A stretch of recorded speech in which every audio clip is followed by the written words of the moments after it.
और प्रधानमंत्री नरेंद्र मोदी गुजरात के दौरे पर हैं। सोमनाथ स्वाभिमान पर्व का आज दूसरा दिन है और इसी वजह से वहां पर देखिए शौर्य यात्रा निकाली गई। तस्वीरें आपके सामने है। मंत्रोच्चारण के साथ 108 घोड़ों के साथ ये शौर्य यात्रा पहुंची है। देखिए प्रधानमंत्री नरेंद्र मोदी की तस्वीरें आपके सामने है। घोड़ों पर साधु संत सवार। और हमारे सहयोगी दर्शल हमारे साथ कनेक्ट है। दर्शल, वहां पर क्या तस्वीरें आपको नजर आ रही हैं? प्रधानमंत्री की शौर्य यात्रा कहां तक पहुंची?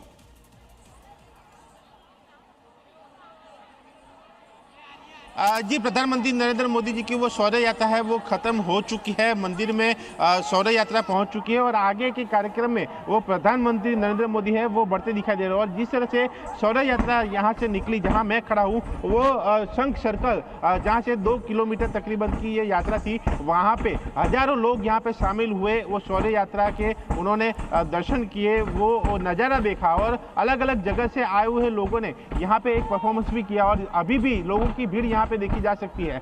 लोग अभी यहाँ से निकल रहे हैं, लेकिन अभी भी लोगों की आवन जावन यहाँ पे दिखाई दे रही है। और सभा में 1 लाख लोगों की मौजूदगी में प्रधानमंत्री नरेंद्र मोदी वहाँ पे स्पीच देने वाले हैं और सोमनाथ की जो गाथा, जो इतिहास रहा है, वो भी वहाँ पे वो बताने वाले हैं। लेकिन उससे पहले के ये दृश्य यहाँ पे देखे जा सकते हैं। ये लोग यहाँ कच्छ भुज से आए हुए हैं। ये दिल्ली कुछ अलग उनका परफॉर्मेंस है। क्या कहोगे आज का वो पूरा दिन, वो ऐतिहासिक घड़ी जहाँ पे आप शामिल हुए, परफॉर्मेंस किया इन लोगों ने? नमस्ते, मेरा नाम वैशाली सोलंकी है। हम लोग भुज कच्छ से यहाँ पे 2 दिन से परफॉर्मेंस के लिए आए हुए हैं। ये सोमनाथ स्वाभिमान पर्व जो है उसकी में मोदी सर के सामने हमारी कला का प्रदर्शन करते हुए हम लोगों को बहुत गर्व और बहुत ही हम लोग अपने आप को बहुत सम्मानित करते हैं कि हमें ये मौका मिला यहाँ पे करने के लिए। और उसके लिए youth and cultural department and AP team के लिए हम लोग थैंक यू बोले। क्या परफॉर्म क्या किया आज? हमने आज भरतनाट्यम को प्रस्तुत किया है और साथ साथ में हमारी एक दूसरी भी टीम है जिन्होंने कच्छी फोक प्रदर्शन किया है। और यहाँ हमने भरतनाट्यम में शंकर भगवान को रिप्रेजेंट किया है, जो हमारे लिए बहुत गर्व की बात है। अच्छा, गर्व की बात है। आपका कॉस्ट्यूम कुछ अलग सा है, क्या है आपका परफॉर्मेंस, क्या रहा? मेरा परफॉर्मेंस मणिपुरी लोटस का है। और कहाँ से हो? हम दिल्ली से हैं। कैसा लगा सोमनाथ में यहाँ पे? बहुत अच्छा लगा, बहुत मतलब मेरे को खुशी हो रही है कि मतलब मोदी को इतने सामने से देखा मैंने। और हाँ, सोमनाथ के बारे में जानते हो, ये जो पर्व जो मनाया जा रहा है? हाँ, वो मतलब 1000 वर्ष हो गया कुछ, तो इस खुशी में मनाया जा रहा है। यानी 1000 वर्ष जो हुए वो सोमनाथ को खड़े हुए वो पर्व यहाँ पे मनाया गया है। और जिस तरह से ये सोमनाथ पे हमले हुए उसको तोड़ने की जो पूरी योजनाएं थी वो निष्फल रही। और उसके बाद अभी तक वो अड़ीखम सोमनाथ वही देख के ये स्वाभिमान पर्व। फिलहाल तमाम जानकारी के लिए बहुत शुक्रिया। खास मेहमान लगातार हमारे साथ बने हैं डॉक्टर रवि भट्ट, इतिहासकार, डॉक्टर प्रोफेसर सतीश प्रकाश जी, साथ ही महंत नवल किशोर दास जी हमारे साथ बने हुए, प्रोफेसर गंगा साय मीणा भी हमारे साथ बने हुए हैं। रवि सर, अगर आप तक मेरी आवाज इस बार पहुंच रही तो मेरा सवाल यही है, अगर मोदी का सबका साथ सबका विकास सनातन की विरासत का पुनरुद्धार कर सकता है तो नेहरू का सोशलिज्म का फॉर्मूला जो है वो सनातन के साथ क्यों नहीं चल पाया? डॉक्टर रवि से सवाल लूं, उससे पहले महंत जी आप ही से सवाल मेरा। नहीं, ठीक है रवि सर बताइए प्लीज। हाँ रवि सर, मैं बोलूं? हाँ रवि सर। हाँ, मैं देखिए, ऐसा है कि एक होती है आपकी इच्छा शक्ति। जब आपकी इच्छा शक्ति होती है तो अगर कभी कभी विरोधी विचारधारा भी होती है तो उनको मिला के आप कोई काम कर सकते हैं। लेकिन अगर आपके इच्छा शक्ति नहीं है तो फिर आप एक्सक्यूजेस ढूंढने लगते हैं, अनेकों एक्सक्यूजेस ढूंढते हैं। यहाँ पर मैं उसको नहीं, उस काल की स्थितियां क्या थी उस समय, जो लोग थे उनको ज्यादा मालूम होगा, तो मेरा इस पे कमेंट करना कोई बहुत ही फेयर नहीं होगा। लेकिन इसमें कोई शक नहीं है। इच्छा शक्ति वाला पॉइंट आपका अच्छा है जी। वो इच्छा शक्ति दिखी क्यों नहीं फिर? हाँ, तो इच्छा, वही मैंने कहा कि अगर आपकी प्रबल इच्छा शक्ति है तो आप अक्सर घर के अंदर ही अपने आप देख लीजिए, परिवार के अंदर देख लीजिए, किसी संगठन के अंदर देख लीजिए, किसी आप समाज के अंदर देख लीजिए। क्या हर आदमी एक तरीके से सोचता है? नहीं सोचता है। पर जो घर का मुखिया होता है, जो समाज का मुखिया होता है, जो देश का मुखिया होता है, वो सारी विचारधाराओं को लेके और एक उसकी जो अपनी प्रबल इच्छा शक्ति सारी विचारधाराओं को लेकर ही आगे बढ़ना है। कर लेता है। आज सारी आखिरकार विचारधाराओं मोदी को ने किया ना। लेकर ही आगे बढ़ना है। बिल्कुल रवि जी, आपने सही कहा। महंत नवल किशोर दास, मेरा आपसे ये सवाल है, खासतौर पर सनातन का जब मैं जिक्र करूं तो अटल जी की बात मुझे याद आती है कि मतभेद हो सकता है लेकिन मनभेद नहीं होना चाहिए। और खासतौर पर सनातन का जब भी हम जिक्र करते हैं तो इसमें हम देखते हैं कि कांग्रेस की तरफ से हमेशा मतभेद भी होता है और मनभेद भी होता है। देखिए, मैंने पहले निवेदन किया, कांग्रेस की कभी मानसिकता ही नहीं रही कि वो कहीं भी हिंदू समाज को या सनातन को सम्मान दे। उनका सोचने का एक तरीका रहा, एक तरफ ही रहा है। जब देश का बंटवारा हुआ, दुर्भाग्य से उधर बटे हुए पाकिस्तान से हिंदुओं के कटे हुए सिर जब आ रहे थे तो वहां के हिंदुओं ने कुछ कहा तो गांधी ने कहा नहीं नहीं नहीं नहीं, ये तो मुसलमानों के साथ अन्याय हो जाएगा, हमारे साथ अन्याय हो रहा है। सवाल ये नहीं था मान जी, सवाल इच्छा शक्ति से जुड़ा हुआ था, उसका जवाब दीजिए। आखिर इच्छा शक्ति क्यों नहीं रही? मैं फिर कह रहा हूं, वही कह रहा हूं, मैं वही कह रहा हूं कि उनकी इच्छा शक्ति थी नहीं कभी कि समानता का व्यवहार करें, एक पक्षीय व्यवहार रहा। होना यह चाहिए था कि देखिए, बहुसंख्यक हिंदू समाज है चाहे अल्पसंख्यक मुसलमान है, दोनों को सम्मान मिलता, एक को दबाया एक को उठाना नहीं जाना चाहिए था।